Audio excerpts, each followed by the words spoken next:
Amém. A graça e a paz do Senhor Jesus. Amém, irmãos? Hoje eu estou mais tenso do que das outras vezes. Não sei porquê. Antes de irmos à palavra, eu queria dar alguns avisos concernentes ao Ministério de Casais. Tem algum casal na igreja que não tenha sido colocado no grupo do WhatsApp dos casais e que queira fazer parte, meu irmão? Se tiver, por favor, nos procure, eu e a Cláudia, após o culto, para nós adicionarmos vocês. Obrigado. Informando que o nosso jantar de encerramento das atividades referente ao ano 2023 será no dia 1º de dezembro. Nós vamos realizar um jantar para os casais.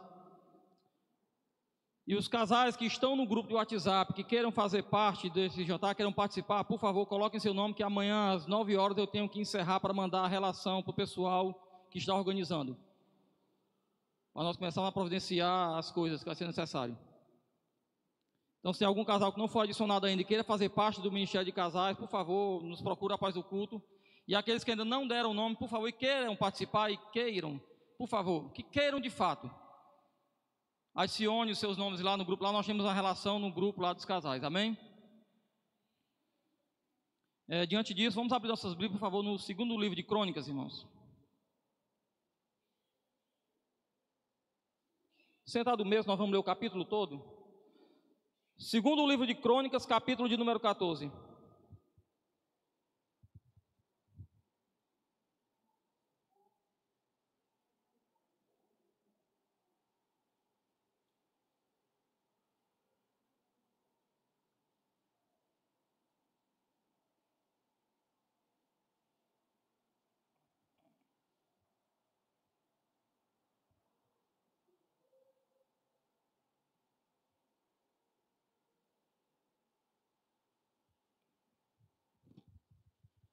Segundo livro de Crônicas, capítulo de número 14. Vamos ler o capítulo todo.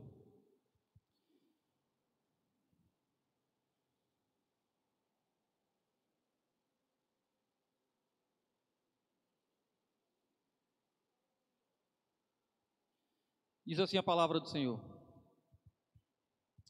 Abias descansou com seus antepassados e foi sepultado na cidade de Davi. Seu filho Asa foi o seu sucessor e em seu reinado o país esteve em paz durante 10 anos. Asa fez o que o Senhor, o seu Deus, aprova. Retirou os altares dos deuses estrangeiros e os altares idólatras que havia nos montes. Despedaçou as colunas sagradas e derrubou os postes sagrados.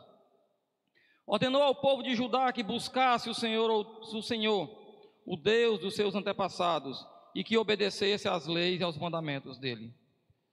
Retirou os altares idólatras e os altares de incenso de todas as cidades de Judá, e o reino esteve em paz durante o seu governo. Também construiu cidades fortificadas em Judá, aproveitando esse período de paz. Ninguém entrou em guerra contra ele durante aqueles anos, pois o Senhor lhe deu descanso.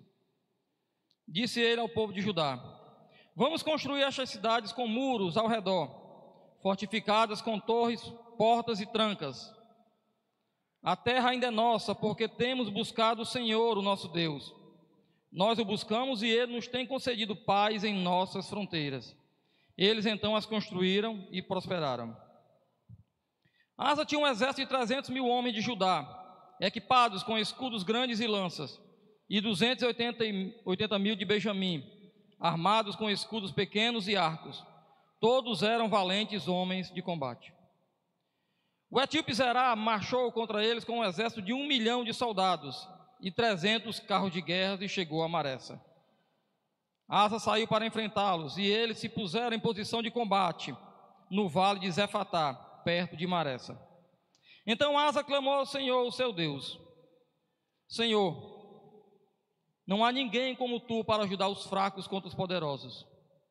Ajuda-nos, ó Senhor, ó nosso Deus, pois em ti pomos a nossa confiança, e em teu nome viemos contra este imenso exército.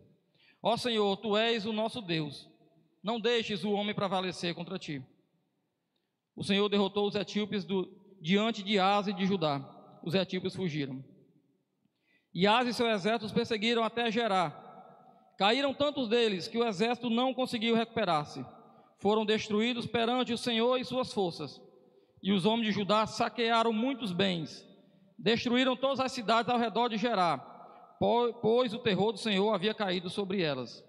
Saquearam todas essas cidades, pois havia nelas muitos despojos. Também atacaram os acampamentos onde havia gado e se apoderaram de muitas ovelhas, cabras e camelos. E em seguida voltaram para Jerusalém. Senhor nosso Deus e nosso Pai, Pai amado, Deus eterno, Deus, fala conosco, Senhor. Permita-me, Senhor, ser usado por Ti, Deus, nesta noite, Deus. Que não seja eu a falar, mas que seja o Teu Santo Espírito, Senhor. Obrigado, Pai, pela oportunidade que o Senhor me dá nesta noite. É assim que eu oro e já te agradeço em nome de Jesus.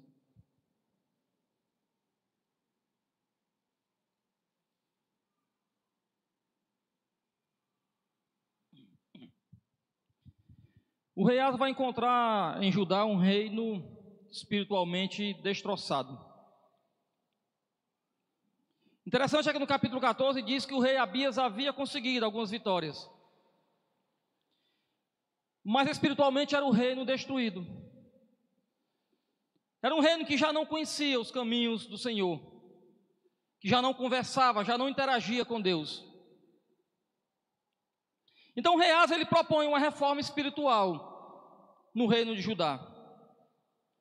Ele manda retirar os altares idólatras, ele ordena que busquem a Deus e obedeçam às suas leis e aos seus mandamentos.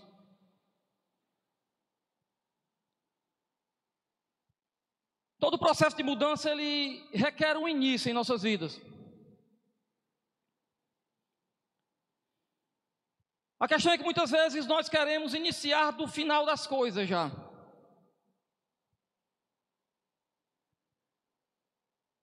Todo processo de mudança que diz respeito ao reino de Deus, ele tem que começar com uma reforma espiritual em nós.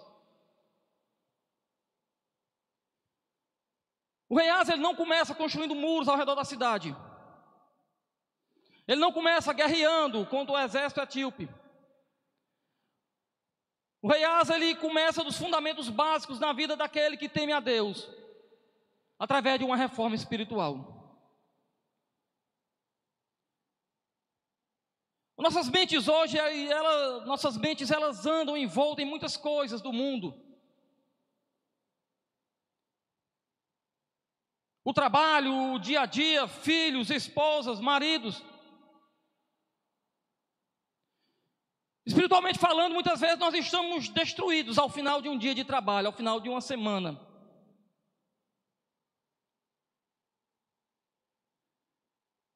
Na penúltima escola bíblica nossa, nesse domingo, no outro anterior a esse, eu citei o exemplo de uma dona de casa. Uma senhora que tem 2 filhos, ou 3 em alguns casos, ou apenas um, que vale por 3 ou por 4. Ela começa a segunda-feira dela trabalhando, cuidando daqueles meninos. Ela tem que cuidar no café da manhã, ela tem que fazer almoço, ela tem que arrumar meninos para mandar para o colégio. Ela vai repetir esse processo de segunda a sexta-feira. Chega a sexta-feira, ela vai estar esbaforida, pedindo a Deus para o mundo se acabar em barrancos, para ela morrer escorada. Mas segunda-feira ela volta de novo para a mesma rotina. Ela vai fazer tudo de novo na semana que vem. Assim é o homem que sai para trabalhar todas as manhãs. Ele vai terminar a sua semana, seja na sexta ou no sábado, ele vai terminar cansado a semana. Mas segunda-feira ele vai estar lá de novo, repetindo aquele mesmo processo. O que é que leva uma mãe de casa a repetir aquele processo, ainda que saiba que vai estar cansada, esgotada na sexta-feira? É o compromisso com aquilo que ela abraçou. Ela vai encontrar forças, não é, talvez no mundo lá fora, não é numa palavra que venha de um amigo, de uma amiga. Ela vai encontrar forças dentro de si, porque ela tem um compromisso firmado com ela, como mãe. Assim também é o homem. ele vai voltar segunda-feira para a mesma labuta, porque ele tem um compromisso firmado em comparecer ao trabalho, em dar o máximo de si, em dar o melhor de si. Nós chegamos aqui domingo muitas vezes, nós chegamos cansados e esgotados. O que nos renova não é o desejo de ver o irmão Emanuel ou o Anderson ou ver o Mauro, não. O que nos renova, o que nos traz para cá no domingo à noite, mesmo cansado da semana, é o nosso compromisso firmado com Deus. Isso só é possível quando nós temos em nós uma renovação espiritual a cada dia, a cada final de semana, a cada processo que nós vivemos. Todos os processos têm que começar com uma renovação espiritual, ou então a coisa não vai deslanchar. Nós estamos querendo resolver os problemas de nossos lares através da nossa força, do nosso braço humano. Nós estamos querendo resolver problemas de finanças, criação de filho, comportamentos de marido e esposa, através do nosso conhecimento adquirido no mundo lá fora. E nós esquecemos que a mudança na casa, ela tem que começar através de uma renovação espiritual. O rei Asa, ele vai mandar o povo buscar a Deus novamente. Ele vai mandar o povo adorar a Deus novamente. Ele vai mandar o povo ler a lei do Senhor novamente e obedecer aqueles mandamentos. Quando nós iniciamos em nós, em nossos lares, uma reforma espiritual, a coisa tende a fluir. O problema é que nós somos tragados pelo tempo, pelo ruge-ruge, pelo corre-corre da vida muitas vezes. E nós deixamos passar em branco a oportunidade de lermos a Bíblia, de orarmos em família, de almoçarmos, em transformar nossa mesa do almoço num altar de adoração ao Senhor. Porque nós estamos sempre correndo nesse mundo lá fora. E nós trazemos aquela loucura do mundo para dentro de nossas casas. Nós acabamos esquecendo quem é Deus em nossas vidas. Que é Ele que nos mantém de pé.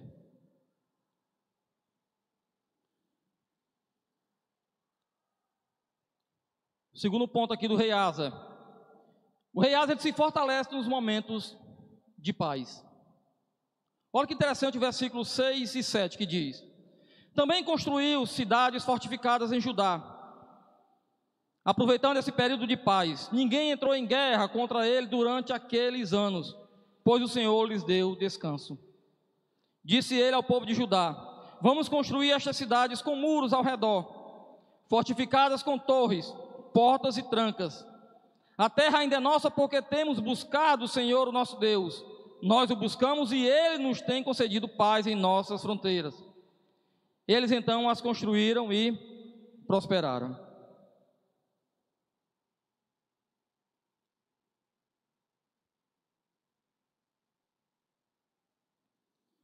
Há uma pergunta que passeia na mente de muitos crentes. Tem um ditado popular que diz que pobre não tem um minuto de paz, né? E há uma pergunta que fica em nossas mentes como cristãos, é por que nós lutamos tanto? Por que nossas guerras não cessam? Por que toda hora se levantando algo contra nós? O reverendo Hernando Dias Lopes, ele diz que o cristão ele tem que conhecer 3 coisas, basicamente, nesta vida: a palavra de Deus, a língua portuguesa, para poder se expressar bem, e tem que conhecer a história da igreja que ele congrega.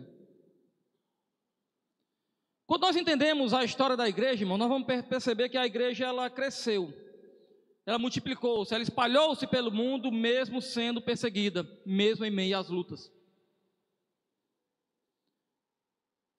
A luta ela é algo constante em nossas vidas. Talvez você termine os seus dias nesta terra aqui, ou se Jesus não voltar antes, você termine ela em meio a uma batalha, seja ela física ou espiritual. Porque o problema muitas vezes reside justamente no momento de paz. O texto diz que o rei Asa aproveita a paz que estava em Israel para construir muros, para fortificar as cidades. O que é que nós estamos fazendo em nossos momentos de paz, irmão?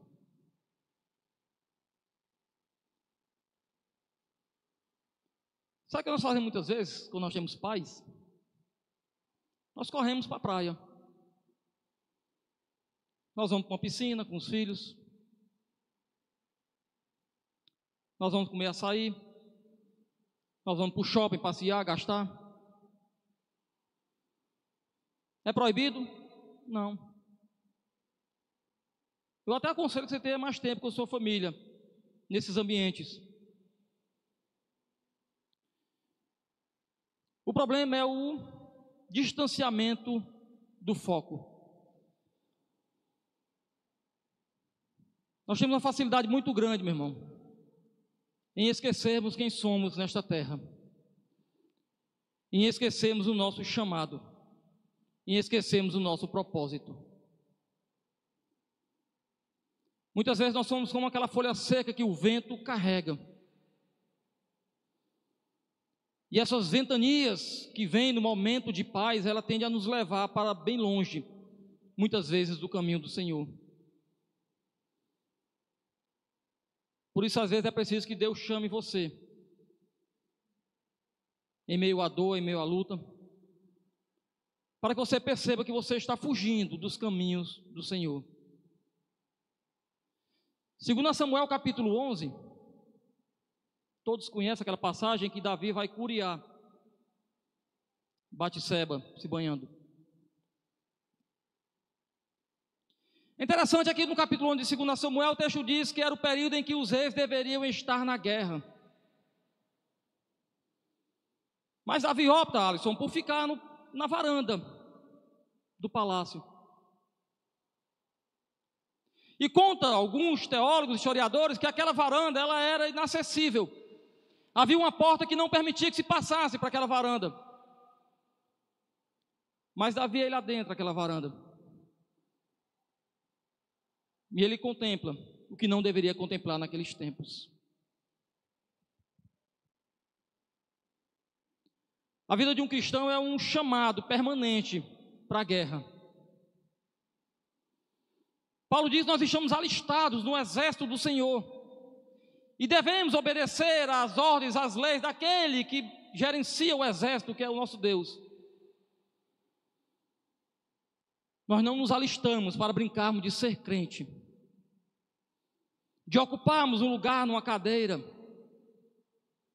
em fazermos desta manhã, desta noite aqui, como foi bem dito de manhã, pelo diácono Evaldo da Escola Bíblica, como fosse um ritual a cumprir.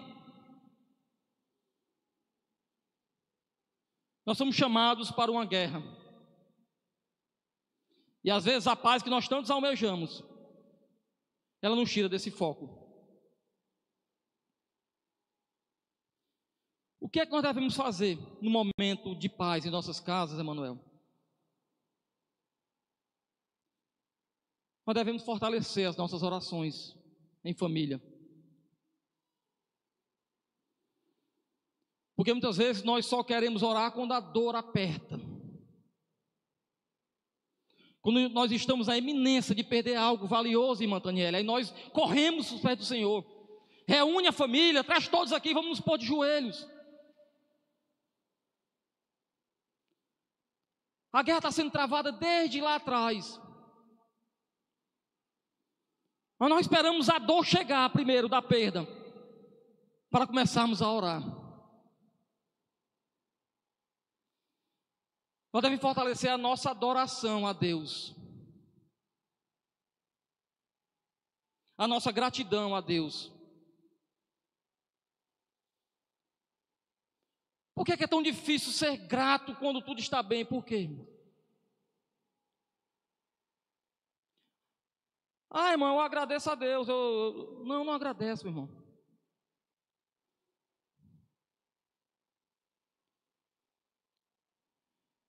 Nós temos uma dificuldade enorme, grande, de entendermos o que é gratidão diante de Deus. Nós achamos que gratidão é nos sentarmos na cabeceira de nossa cama quando nos levantamos pela manhã e dizer obrigado, Deus, por mais um dia e irmos trabalhar.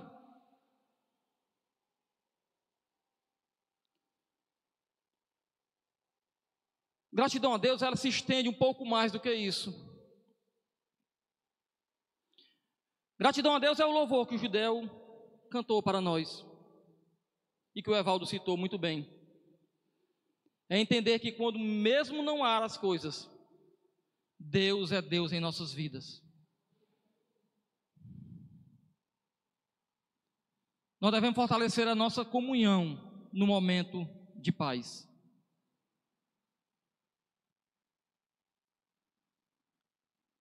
Tem famílias que quando o caixão está posto, com um corpo frio e inerte dentro,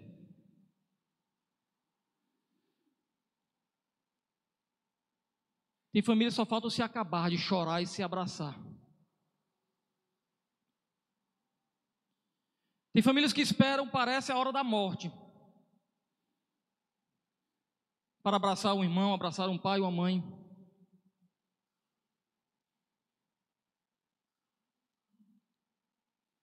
Para chorar aos pés de um caixão, dizendo que o amava.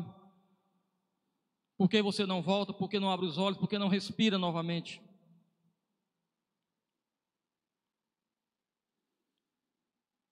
Quando nós estamos em nossos momentos de paz que Deus nos concede pela sua misericórdia, nós somos tendenciosos a um afastamento um do outro.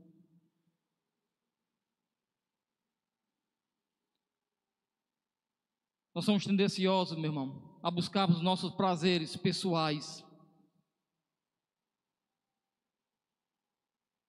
Às vezes é necessário que nós venhamos a estar em plena guerra todas as horas, para nós entendermos o valor de uma comunhão.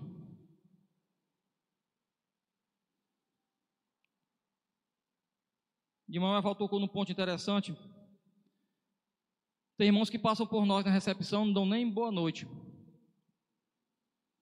Eu até dispenso a parte do Senhor, mas boa noite, que é uma questão de obrigação, de educação básica de qualquer ser humano, nem isso eles dão para nós que estamos na recepção.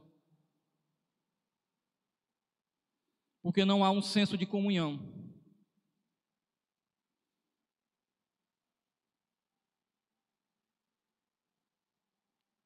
Mas quando a dor chega,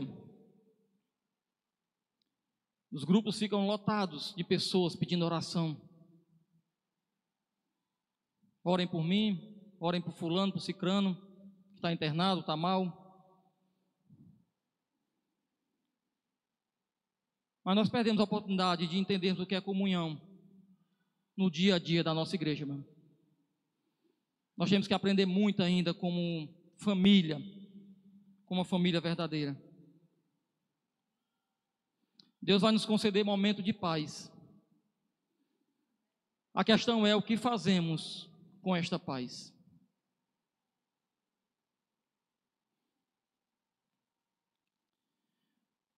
Terceiro ponto, quando depositamos nossa confiança em Deus, a vitória é certa.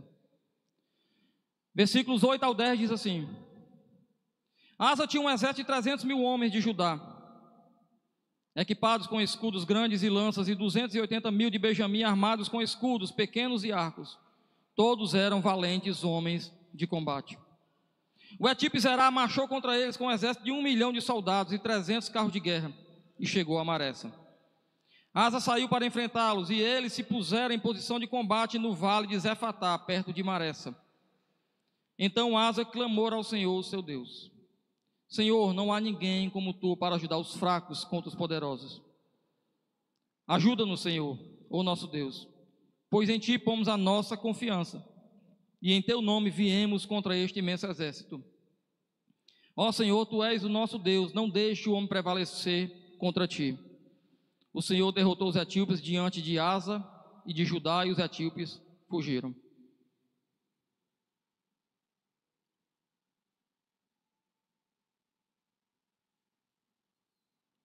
O texto diz que o rei Asa vai sair com a guerra contra um exército 2 vezes o tamanho do seu exército. Mas o texto é bem claro quando diz que o rei Asa deposita em Deus toda a confiança. Que já não era uma guerra dele ou de Judá, mas estava tudo nas mãos de Deus. E Deus toma a frente e derrota os etíopes, conforme o versículo 12.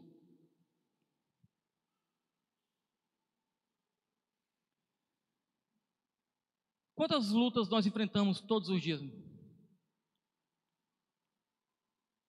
Todos os dias nós acordamos preocupados com alguma coisa, Rafaela. Seja colégio da filha, seja um boleto, seja um problema com o marido, com a esposa.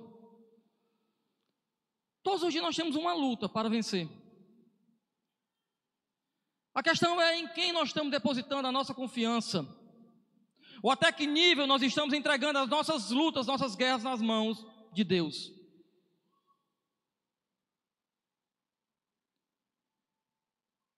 Nós temos um desejo, e é natural do ser humano, de querer resolver tudo às pressas, conforme nós pensamos que é o certo. E aqui eu vou dar um rápido testemunho do que é você querer resolver as coisas, tudo da sua forma. Eu acordei há uns 4 meses, numa sexta-feira,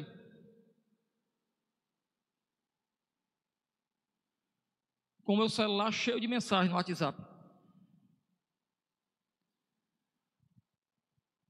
Eram mensagens de advogados, mensagem do banco.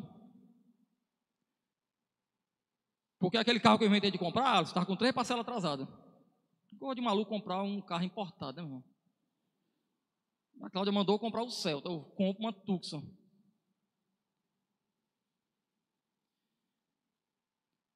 Eu passei muito tempo pelejando para resolver minhas coisas da minha maneira. Na minha sabedoria humana, eu vou organizar minhas finanças, vai dar certo. E eu só dava com os burros na água, Alisson. Nada dava certo. Aí a Cláudia foi conversar com o irmão dela. Mais tempo na fé, espiritual, dizimista fiel na casa do Senhor. O homem nunca fez um empréstimo, compra tudo à vista. E ele disse para a Cláudia: vocês já pararam para pensar se não é algo espiritual? Vocês querem resolver da maneira de vocês. Vocês não pensaram nunca em ser dizimista fiel na casa do Senhor, não? Para ver o que Deus pode fazer na vida de vocês?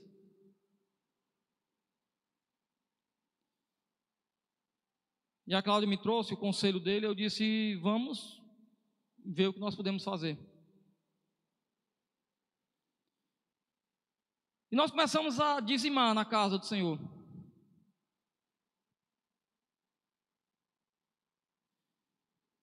E para a honra e glória do Senhor Jesus, o carro está em dias, não atrasou mais nenhuma parcela de lá para cá. Eu quitei as 3 parcelas e hoje, você olhar, o carro está em dias. E o dinheiro do pagamento da parcela já está na conta de novo. Já está tudo certo. Porque nós passamos a confiar as nossas lutas ao Senhor. Porque eu achei que aquele dinheiro que eu ia tirar para o dízimo, aquilo ali ia fazer falta. E eu tinha que resolver da minha maneira. E as lutas de um cristão, de um crente, meu irmão, não é da maneira do crente, é da maneira que Deus quer, da forma que Ele opera. Nossas guerras lá fora parecem maiores do que mesmo nós podemos suportar. O rei Asa vai sair para guerrear contra o exército que dá 2 vezes o seu. Ainda assim ele diz: Deus, em tuas mãos está a nossa guerra, a nossa confiança em ti, Senhor. E Deus dá a vitória, ajudar diante dos etíopes. As guerras em nossas casas, com nossos filhos, com o nosso marido e esposa, não são as nossas guerras. Tem que estar na mão de Deus essas lutas. O reverendo Hernando Dias Lopes dá um testemunho perfeito a respeito disso.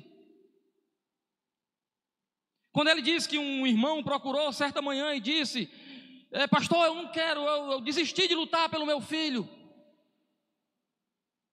Eu convido a ir para a igreja, ele não vai, ele bate boca comigo, ele discute. Ele sai todas as sextas, todos os sábados à noite para farrear, para as baladas. E eu já gritei com ele, já esbravejei, eu não sei mais o que fazer. E o reverendo Hernando Dias Lopes diz para ele: você já pensou em lutar de outra maneira? Em entregar nas mãos de Deus esta causa? E ele disse: não. Pois entregue nas mãos de Deus. Essa luta já não é mais sua. Essa luta é de Deus. E esse homem sai, isso no culto da manhã. Quando foi no culto da noite, ele estava lá com o filho dele. E ele procurou o reverendo Hernando Dias Lopes e disse: pastor, eu fui procurar meu filho. Eu bati na porta do quarto e ele disse: pode entrar, pai. E eu entrei. E ele olhou para mim e disse: já vai gritar comigo? Eu disse: não, não vou gritar com você. Eu só vim lhe dar um abraço, perguntar se você está bem e está precisando de algo. E aquele homem disse que quando abraçou o filho dele o apertou com força. E disse: pai, o senhor não sabe há quanto tempo eu estava esperando o abraço do Senhor. E o Senhor só gritava comigo. E naquela noite ele disse: pai, eu quero ir para a igreja com o Senhor. E ele tomou um banho, trocou de roupa, foi para a igreja e hoje congrega com o pai dele na igreja. Nós lutamos nossas lutas da forma errada, meu irmão. Nós estamos brigando da forma errada em nossas casas, em nossos lares. Há batalhas em nossas casas, nossos lares, que já eram para ter sido entregue na mão de Deus há muito tempo, e nós queremos resolver da nossa forma. Nós queremos que seja imposta a nossa maneira de pensar.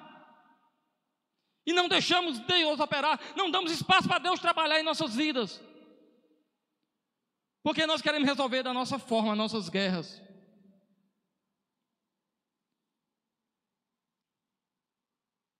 É Deus quem toma a frente de nossas batalhas.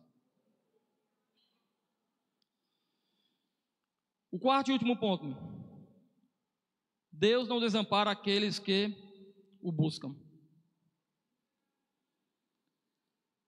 Versículo 13 ao 15 eu não vou ler, mas está bem claro quando o texto diz que eles foram recolher os despojos da guerra.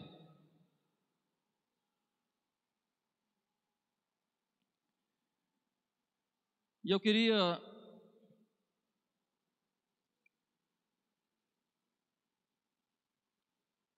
já encerrar, meus irmãos, contando uma história. História de avião, Alisson.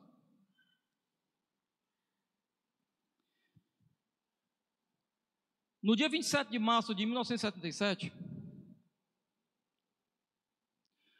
um Boeing 747-100 da então existente empresa Panam, ele vai sair do extremo oeste dos Estados Unidos, do aeroporto de Los Angeles, em direção à ilha de Las Palmas. Fica ali perto da África, mas pertence à Espanha. É um conjunto, um arquipélago, onde a maior é Tenerife, tem Las Palmas e outras, conhecido como Arquipélago das Canárias. Então esse avião sai por volta de 1h30 da manhã do dia 27 de março de 1977. O Boeing 747-100 é um enorme, com passageiros em cima, embaixo, cabe para mais de 300 pessoas nele. Ele sai, faz uma escala em Nova York, e de lá ele levanta voo por volta de 7h15 da manhã em direção a Las Palmas. No mesmo dia, algumas horas depois, do aeroporto de Amsterdã, capital da Holanda, nos Países Baixos, sai outro Boeing 747-100, da empresa holandesa KLM, em direção também a Las Palmas.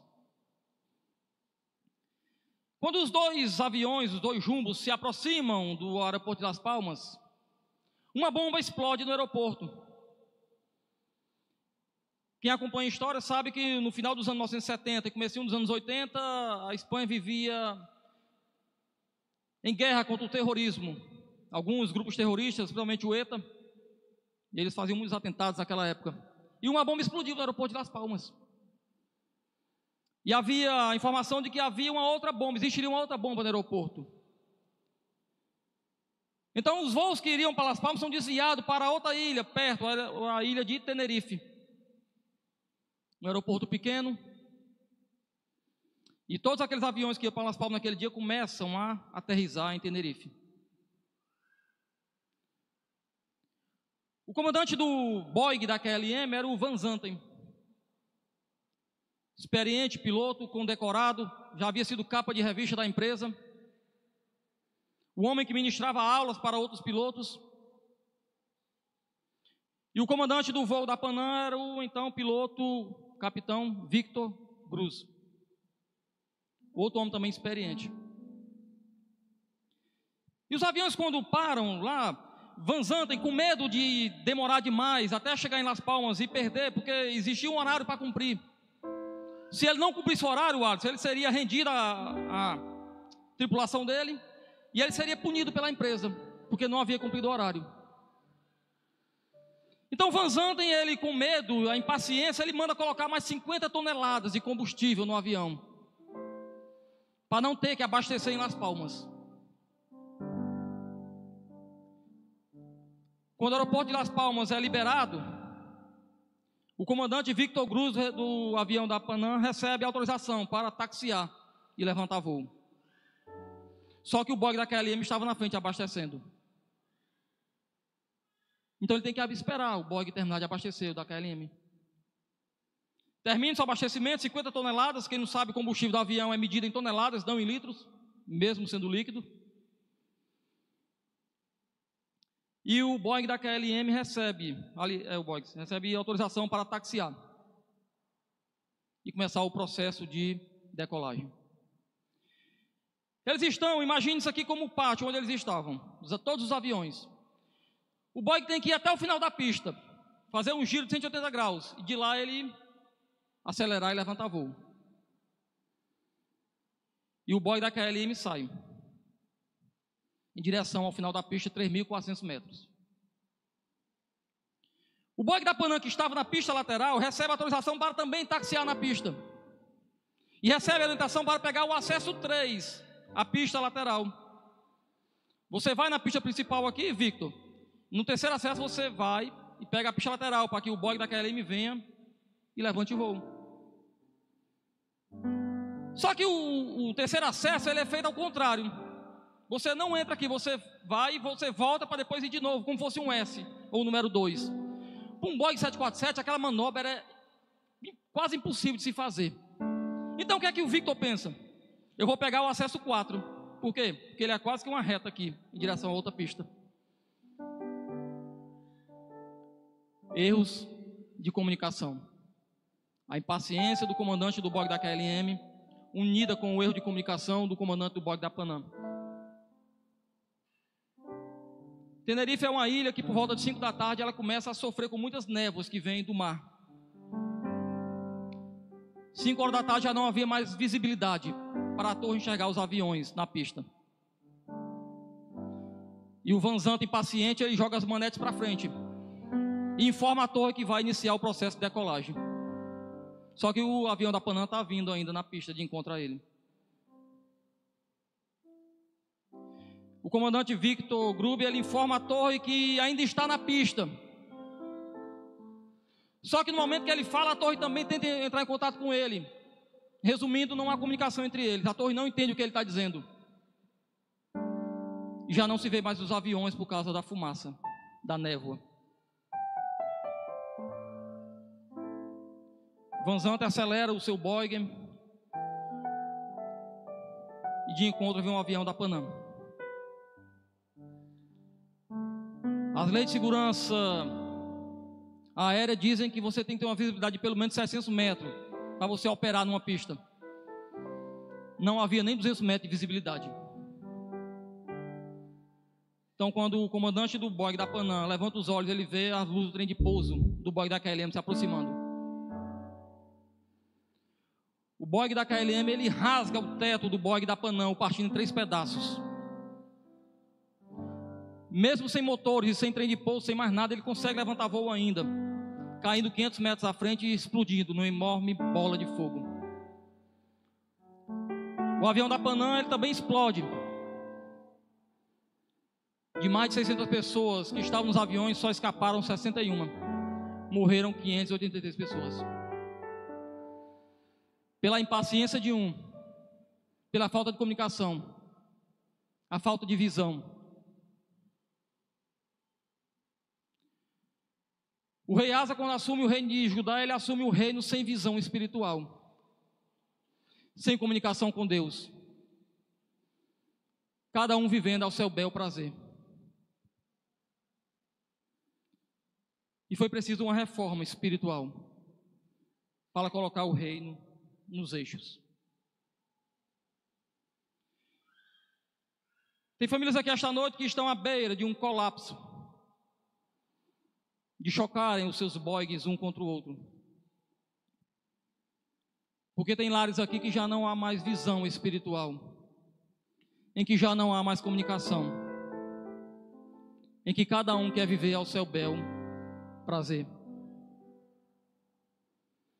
Tem lares aqui que tem pessoas que estão tomadas pela impaciência, pelo egoísmo, que já não pensam mais nos seus. Van Zanten só pensou em si próprio, na sua imagem como piloto condecorado. O que é uma repreensão em comparação a 583 pessoas que morreram, meu irmão?